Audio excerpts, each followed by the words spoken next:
ಅಂತ ಕ್ರಿಕೆಟರ್ ಆದಂತಹ ರಾಜಪ್ಪರವರು ಬ್ಯಾಟ್ ಹಿಡ್ಕೊಂಡು ಅಂಕಣಕ್ಕೆ ಬಂದಿದ್ದಾರೆ. ಕಾದು ನೋಡಬೇಕು ಯಾವ ರೀತಿ ಬ್ಯಾಟಿಂಗ್ ಮಾಡುತ್ತಾರೆ ಎಂದು. ಆ ಕಡೆಯಿಂದ ಬಾಲ್ ಕಳೆದೋಗೋ ಥರ ಹೊಡಿದ್ದಾರೆ. ಆ ಬಾಲ್ ಸಿಕ್ಕರೆ ಬ್ಯಾಟಿಂಗ್ ಆಡ್ತಾರೆ, ಸಿಕ್ಕಿರ್ಬೋದು. ಆದರೆ ಬೌಲಿಂಗ್ ಮಾತ್ರ ಮಸ್ತ್ ಮಾಡಿದರು. ಹೊಡಿಯಲು ಹೋಗಿ ಬೀಟ್ ಆಗಿದ್ದಾರೆ. ಹಿಂದೆ ಕೀಪರ್ ಸಹ ಬೀಟ್ ಆಗಿದ್ದಾನೆ. ಔಟು ಅಂತ ವೈಡ್ ಇಲ್ಲ ಅಂತ ಹೇಳ್ತಿದ್ದಾನೆ ಫೀಲ್ಡರು, ಆದರೆ ವೈಡ್ ಕೊಟ್ಟಿದ್ದಾರೆ. ಕಾದು ನೋಡುವಾಗ ಆ ಕಡೆಯಿಂದ ಏನು ಡಿಸಿಷನ್ ಬರ್ತದೆ ಅಂತ ರಾಜಪ್ಪರು ಫುಲ್ಲು ವಾದ ಮಾಡೋಕ್ಕೆ ನಿಂತಿದ್ದಾರೆ. ಇದನ್ನು ಕಾದು ಡಿಸಿಷನ್ ತಗೊಬೇಕು. ಭಾರಿ ವಾದ ವಿವಾದ ನಡುವೆ ಗುಡ್ ಬಾಲ್ ಅಂತ ಕೊಟ್ಟಿದ್ದಾರೆ. ರಾಜಪ್ಪರು ಅಟ್ಯಾಕ್ ಹಾಕೊಂಡು ಸಹಿಸ್ಕೊಂಡು ಹೋಗ್ತಿದ್ದಾರೆ. ಎರಡನೇ ಬಾಲು ಎತ್ತಿರೋರು ನೀನು ಆ ಥರ ಮಾಡ್ಬೇಕು ಈ ಥರ ಮಾಡ್ಬೇಕಂತ ಕಲ್ಲಣ್ಣನ ಮಗುಗೆ ಬಾಲ್ ಕೊಟ್ಟಿದ್ದಾರೆ.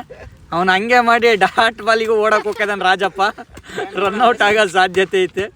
ಕಾದು ನೋಡ್ಬೇಕು. ಇದ್ರ ಮೇಲೆ ಈ ಆಟ ರಾಜಪ್ಪರು ಏನಾದರೂ ಗೆದ್ರೆ ಪವಾಡನೇ ಆಗಿರ್ಬೋದು.